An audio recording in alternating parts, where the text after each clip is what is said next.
알고 보니까 안 샀어. 안녕하세요. 다소연TV의 박소연입니다. 오늘은요, 짜잔! 돈 쓰고 싶어 죽겠습니다. 네, 이런 하소연을 함께 나눠보도록 할 텐데요. 너무너무 돈 쓰고 싶어 하시는 분들 많을 거예요. 저 또한 사회 초년생 때 받던 월급이 128만 원. 약간 조금 잠깐만 울고 갈게요. 네. 카드 값이 150만 원을 넘게 나올 정도로. 네. 완전 월급을 초과해서 사용할 정도로 그렇게 낭비를 좀 심하게 했던 때도 있었습니다. 근데 그랬던 제가 도대체 지금은 어떻게 그런 소비 습관을 바꿔가지고 지금은 주변 지인들한테 돈 쓰지 말라고 잔소리를 하는 그런 사람이 되었는지 이야기 나눠보도록 하겠습니다. 돈을 벌면 돈을 쓰고 싶죠. 통장 안에 돈이 들어있으면 그냥 써버리고 싶어가지고 안달이 나신 분들이 굉장히 많을 거예요. 회사에서 일주일 내내 쭈구리처럼 이렇게 정말 좀비처럼 일을 하다가 백화점만 가면 뭔가 갑의 대접을 받는 것 같은 느낌을 받았거든요. 직원분들께서 고객님 이거 완전 고객님 옷이에요. 있잖아. 디자인 너무 딱이야. 뭐 이런 말씀을 하시는 거예요.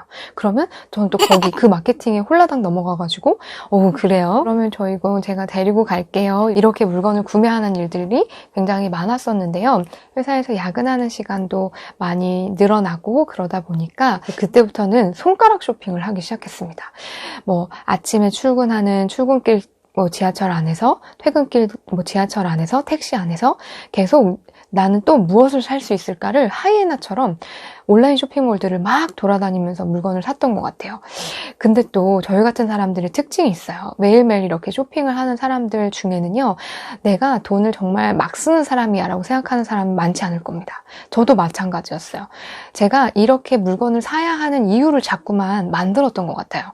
이거는 할인하니까 사는 거야. 이거는 꼭 필요하니까 사는 거야. 이걸 사지 않으면 난 스트레스를 많이 받을 거야.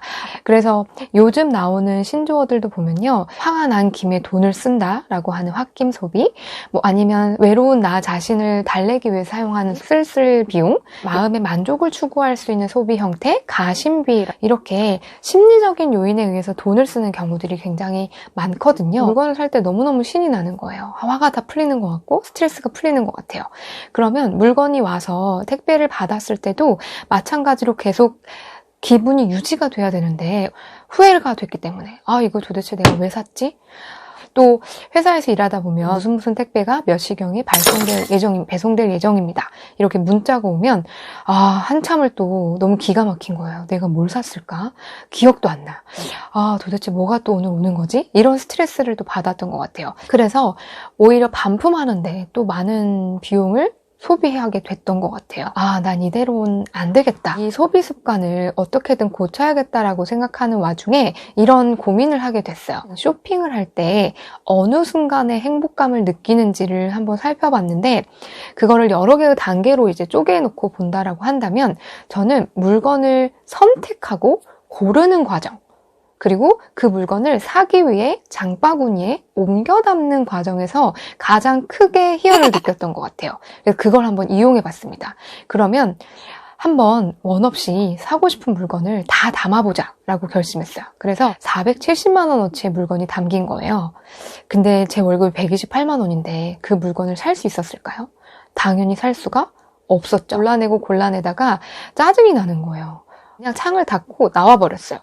그리고 며칠의 시간이 지났는데 까마득하게 잊고 살고 있는 거예요. 제가 그렇게 사려고 했던 물건을 담아놨다는 사실을.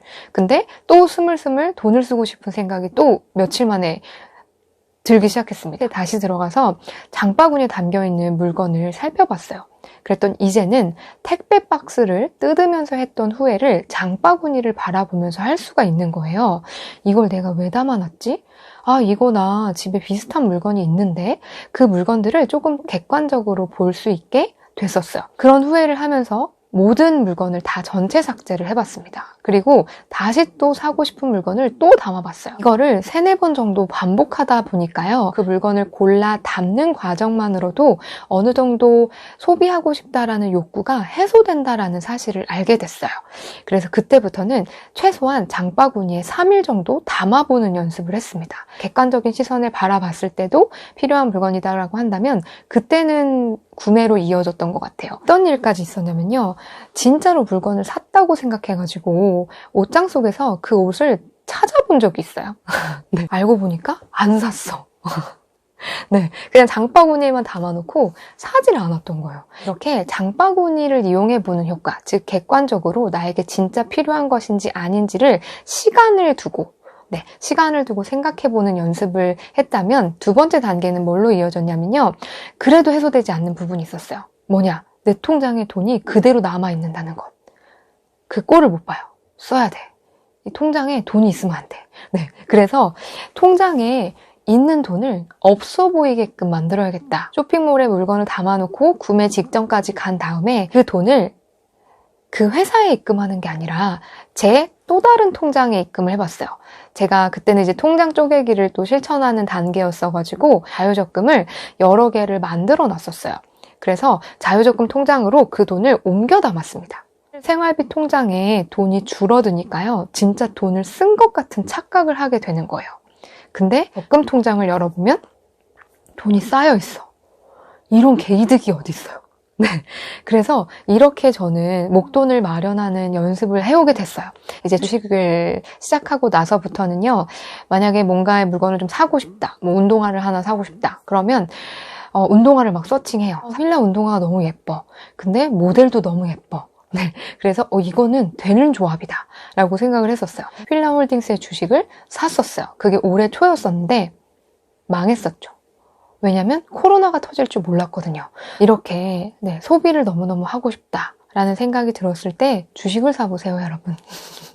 네, 저는 이렇게 3가지 단계로, 첫 번째는 장바구니 효과를 이용하는 것, 두 번째는요, 바로 돈을 없어 보이게끔 만들기 위해서 그냥 저의 통장으로 옮기는 것. 세 번째는 사고 싶은 물건이 있을 때 그와 관련된 주식을 찾아보고 주식을 투자하는 방향으로 이렇게 바꿔 나갔던 것 같아요. 감정도 컨트롤할 수 있으면서 뭔가 해소를 안 시켜준 건 아니었으니까.